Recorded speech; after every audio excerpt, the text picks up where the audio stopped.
First-person shooters are a massive part of the industry, but it's certainly far from a perfect genre. Welcome to Chaos Gaming, everybody. Today, we're going to be taking a look at some FPS games that were so bad, so hated, and so incredibly underwhelming that they probably never should have existed in the first place. I know, that is a harsh sentence. In the comments, let me know what the worst FPS game you've ever played is. Drop a like, and let's start off with a game called Black Site Area 51.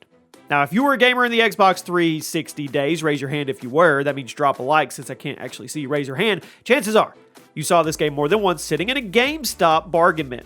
Released in late 2007, Black Site Area 51 is a follow-up to the 2005 Area 51, which was a reimagining of the arcade game from 1995. Now, we've got that all out of the way. The game was developed and published by Midway. And if you know your gaming history, you probably know that Midway was seriously struggling during the Xbox 360 era.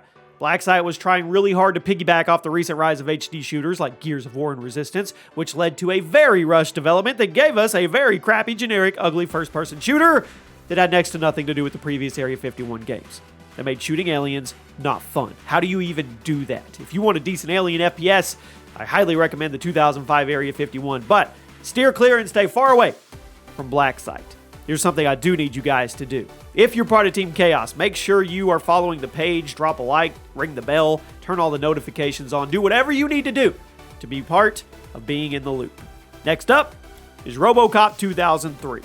Now, there have been quite a few Robocop games throughout the years, but it seems like nobody ever gets it right. This one is a first-person shooter, developed by Titus Interactive, the same people who made Superman 64. Oh boy. You play as Robocop venturing around Neo Detroit. You're trying to stop various gangs and drug dealers in their tracks, and that's basically the game.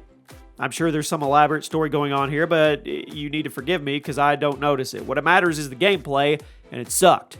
The game was in development for 4 years, but it still felt like it was rushed through development thanks to the clunky controls and horrible level design. Now, to be fair, absolutely fair, the game looked pretty good for 2003 standards, but in terms of what could have been done with the Robocop license, Robocop is awesome. This crappy generic first-person shooter, it didn't do it.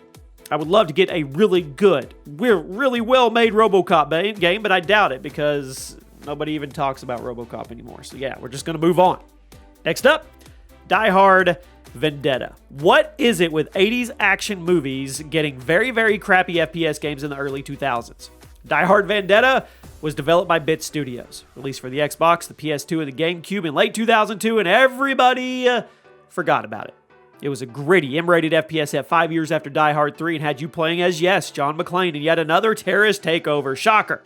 I've said before on this channel that a Die Hard video game could be amazing because it's the perfect blend of stealth, story, and big shootouts. However, Die Hard Vendetta is not amazing. It's just a generic first-person shooter that stole most of the ideas from Max Payne. Now, to be fair, it did have a rather elaborate story that I'm sure the developers worked really hard on, but it didn't feel like a Die Hard story. It felt rushed. Early 2000s first-person shooter story. Now, I'm still holding out hope for a true Die Hard video game, maybe a Christmas game, haha, but this one was not it. Next up, and this one hurt me. I drank the Kool-Aid. The trailers were amazing. The Walking Dead Survival Instinct. No, I take that back. I was drinking the Kool-Aid for overkill. Okay, good. I'm okay now. Now, following the success of the AMC show, we should have expected this crappy tie-in game. After all, this was back in Xbox 360 days when crappy licensed tie-in games were a huge part of the industry. Walking Dead Survival Instinct was developed by Terminal Reality, and it was released in 2013 on the 360, the PS3, the PC, and the Wii U. You played as Daryl in this short story that played out before the beginning of the TV show. Now, the gameplay was supposed to be some kind of mix between survival and zombie shooters, but both of these aspects were severely lost and underdeveloped. Now, the survival aspects were entirely random, while the zombie shooting wasn't fun because the AI was terrible and the controls sucked. A big-budget shooter based on the big-budget Walking Dead universe could have been great. Unfortunately, Survival Instinct was total crap and it only served to tarnish the reputation even more of Walking Dead games. Now, here we go. Haha! This is the one that hurt me so deep. Overkill's The Walking Dead. I mean, The Walking Dead has had so many games, it's hard to keep up, but only a handful of them have been good. Following Survival Instinct, people were interested in The Walking Dead FPS, but when it was announced that Overkill, the people behind Payday 2, would be handling the project, there was a slight beam of hope, and it shined down, and like I said, I drank the Kool-Aid. Unfortunately, that hope quickly turned into this big boxing glove that punched us right in the freaking face for being excited. How dare us? It was once again supposed to be a hybrid survival and zombie shooter. Both aspects, though, completely rushed, unfinished, and unfun. The game actually launched on PC in 2018 with console versions planned, but guess what? They never came because it was so bad. It was so bad. I mean, later reports came out revealing how insanely hectic the development cycle actually was. Shortly after the launch, PC version was pulled from sale and the console ports were canceled. Effectively, this game was deleted from existence. That's how bad it was. At number 5, we're going way back. Homefront Revolution. Sorry. The original Homefront was released in 2011. While the concept was cool and it was supposed to be the COD killer, the gameplay was bad, and the world quickly forgot about it. A few years later, publisher Deep Silver decided to give it one more go. Homefront Revolution, a reboot of the universe. It was supposed to fix the problems of the original. So did it? Well, given the fact that it's on today's list, you already know. It was somehow even worse than the predecessor. How's that even possible? Despite it only existing because they wanted to fix the original. That's messed up. Buggy, generic, slow, and this time it didn't even have online multiplayer. Heck, at least the original had kind of a fun multiplayer mode. Homefront Revolution was one of the worst games of 2016. Now that the Homefront franchise is 0 for 2, we're probably never going to get a Strike 3. At number 4, Terminator 3, War of the Machines. Released for the PC in late 2003, Terminator 3 was a tie-in game for Terminator 3 Rise of the Machines, movie tie-in games, which many consider to be one of the worst Terminator movies, so shocker, the game wasn't good either. Now in the early 2000s, large-scale multiplayer shooters were getting bigger and bigger on the PC thanks to games like Battlefield and PlanetSide. So hoping to make a little easy cash, Atari hired a small studio called Clever's Games to make a larger-scale Battlefield-style Terminator game to tie in with the movie. War of the Machines dropped in late 2003. Takes place in the middle of a future war between the humans and Skynet. Now, in terms of gameplay, it's a pretty blatant ripoff of Battlefield 1942, which was one of the biggest PC games at the time. The game, well, it had bugs, terrible AI, mediocre sound design, and the fact that it was literally just worse than Battlefield, it didn't work. Don't get me wrong, a large-scale FPS game based on the future war in Terminator could be cool. This one was not. At number 3, Goldeneye 2010 version. Now, as you probably know, Goldeneye is one of my favorite games of all time. That being said, it should be shocking why I hate Goldeneye 2010. Developed by Eurocom and published by none other than Activision, Goldeneye 2010 is a reimagining of the 97 classic for the Nintendo 64. Now, despite it being called Goldeneye, this game has nothing to do with the original. All the characters were changed to look more like new movie actors. The story was altered to make it fit in the Daniel Craig Bond timeline, and a ton of levels were changed. And then they thought it'd be funny to add regenerating health. They changed all the weapons, the sounds, everything. It was not a reimagining.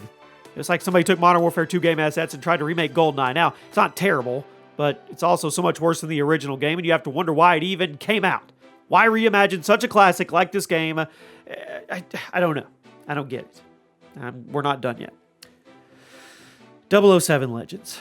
If you ever wonder why there hasn't been a new James Bond game almost a decade, here you go. It's because the game killed the license. This game, in particular. During the Xbox 360 days, the 007 license suffered in the video game department. In an attempt to bring the character back in the spotlight, Activision ordered a massive anniversary game called 007 Legends. The game would celebrate the entire legacy of James Bond and even include a giant multiplayer mode. Awesome. Well, it could have been cool if it hadn't been rushed through development and had been designed to be a Modern Warfare 2 clone. It also didn't help matters that Daniel Craig played James Bond in every area of the game instead of the original actors, which defeated the purpose of doing a legacy game. Legends are ripped apart by critics and gamers alike. Crappy level design, shallow multiplayer, ugly visuals, abundance of bugs. You get it. You already know. The game sucked. I don't even think you can buy it anymore. The license is gone. It's been pulled from the shelves. Never to be seen again. And at number 1 today, it's been a while since we've railed this game. Rambo, the video game. I, for some reason, have a personal vendetta against this game. I'm not even going to go into detail. This is the worst FPS game ever created. I mean, I don't even remember what console it came out on, but it looked like it should have been on the Atari 2600. Charged $60 for this thing. A company called Reef Entertainment. They did their best to hide the game's true nature from the public by only using movie clips, and a lot of the promotional material. But once the gaming public got hold of it, guess what? It was bad. Freaking terrible. So terrible. I can't overstate how much I hate this game. Think of this. Batman Arkham City, but with Rambo. Or how about Gears of War, but with Rambo? Those would be cool, right? No. We got this pile of steaming dung. Thanks to his reputation, we're probably never going to get another Rambo game. Thanks a lot, guys. Thanks a lot, Reef Entertainment, who I don't even think is even around anymore. There you go. Those are FPS games that should never, ever, ever, ever, ever should have existed. I'll see you guys soon.